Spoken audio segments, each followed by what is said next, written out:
Hello and welcome to my studio. This video is to the outsiders, to the loners, to the one who sits and draws on her bed at night in her room, to the mom who has to wait until her children and her husband are at the school and at the office. And after she cleaned up the kitchen table, she can use that space to begin to draw and to create. We all have this ideal of the perfect studio, the most wonderful place where we can just sit and create. And the reality is, life is not perfect. And most of the time, our spaces aren't perfect. And I know, and I admire the people who keep on creating despite their circumstances, despite the kind of space that they have to work with or the lack of space that they have to work with.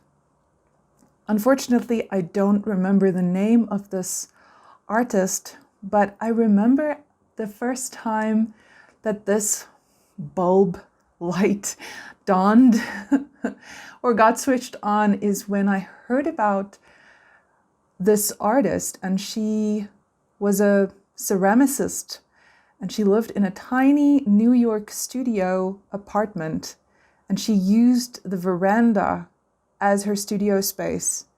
Anyone who's done any kind of pottery work or stoneware work, you know how much space a kiln and a wheel takes up.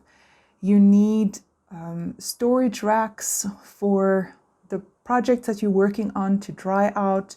You need glazes, you need to store the glazes. Everything. I was just absolutely astounded at how she utilized that little bit of space and she made these beautiful works.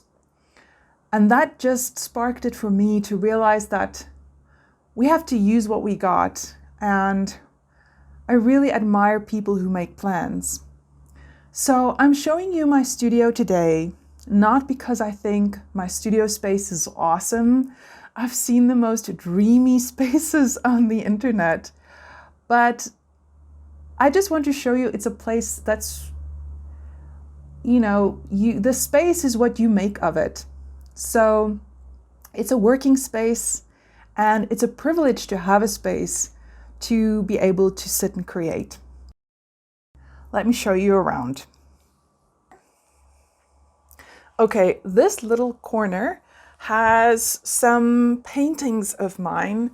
Some of them are complete, some of them are incomplete. They're at different phases in their life, and I just stack them here for lack of better space. I have a lot of other canvases that I painted on in closets. I just don't have any space for these ones, and I'm still contemplating kind of what to do with them.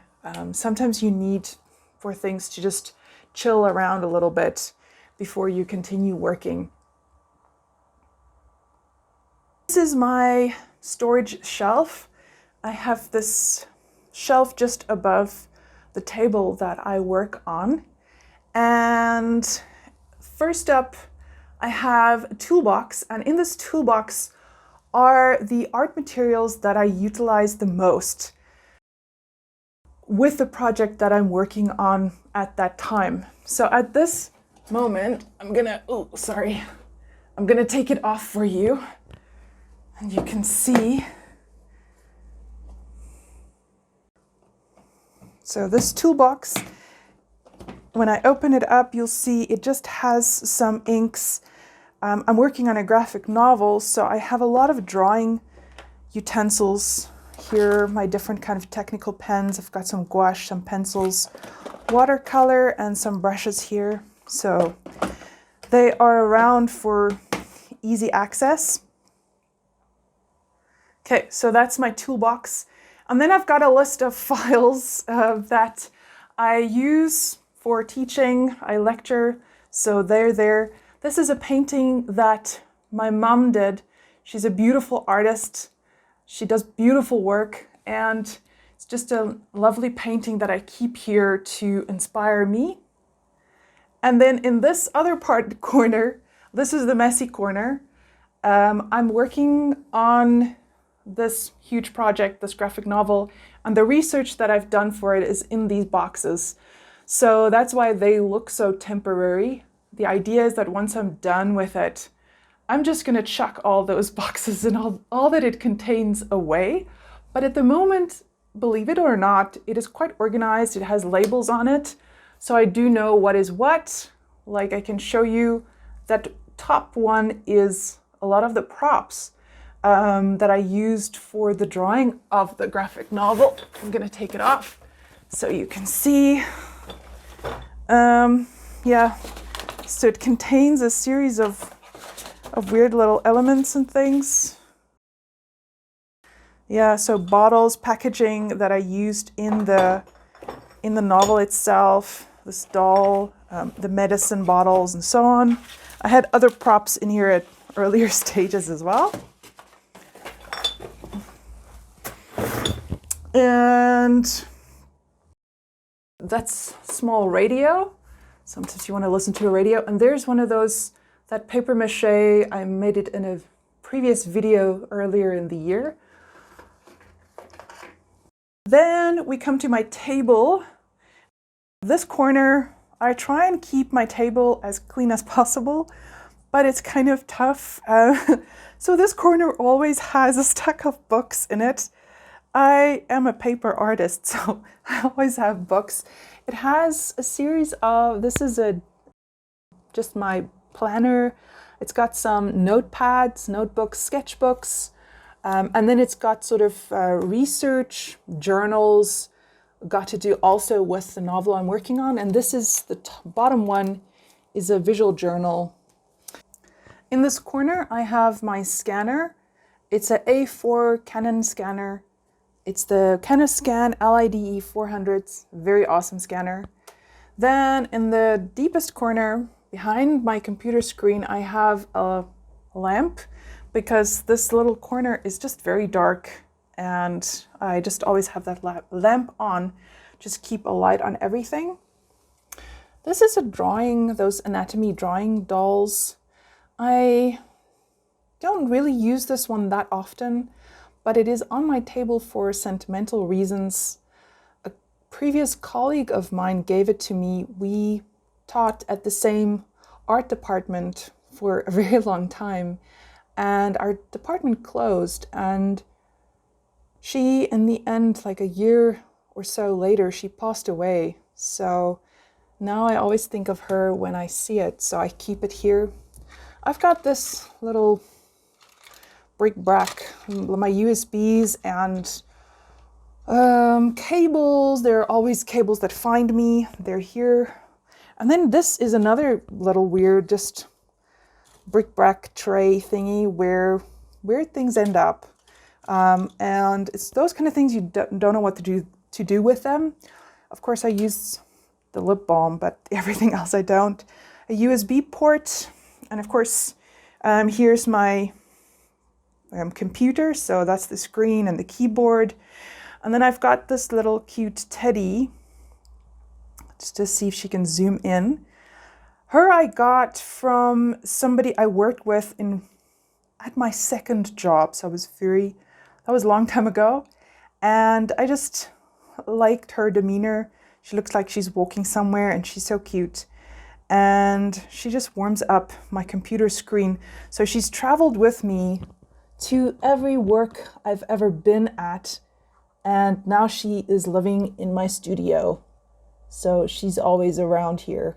She doesn't go in focus. There I keep my drawing tablet. Obviously, when I use it, I place it here in front of me, but this space I keep open because when I'm making notes or when I'm doing other kind of work or when I'm typing, my keyboard comes closer to the edge of the table. I have a cutting mat that I also use as a mouse pad. I know. And then I have this drawing table slash light table. So I'm very, very happy with this object. I designed it myself. You can see this is what it looks like from the front. And then this is what it looks like from the side. It's at a diagonal. And I designed it and I went to my local hardware store and I bought the wood, and they were so nice. They cut the panels to size for me, and then my neighbor and my dad helped to just assemble it together. And you can see it has light switches inside. So you just switch on the light, and then I have this loose opaque white perspex that I place over it, and then it functions as a light table. But it doesn't stop there. I also then have just like a masonite board that I place over it, and then it is my drawing table. So it has two functions simultaneously.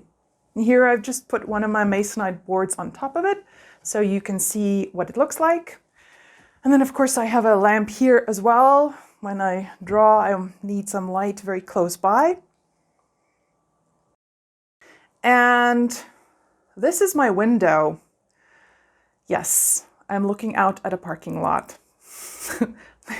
It's not a reindeer, antelope, softly grazing by, or the ocean rolling me a high five. It's a car park. But I have a window and I love having a window. So I'm very happy about that. Lastly, I have this Pinup board. Also, this is my space where it's not pretty. I just put up a lot of pages, stuff I'm working on, ideas, notes, and images that are inspirational. This changes all the time, and I don't ruin the wall. That's actually why I have this Pinup board. And that's the studio, internet-friendly people. I hope you enjoyed this video and it was a little bit inspirational for you. And thanks for being here. I hope you enjoy a lovely month of creating and doing beautiful things. See you soon. Bye.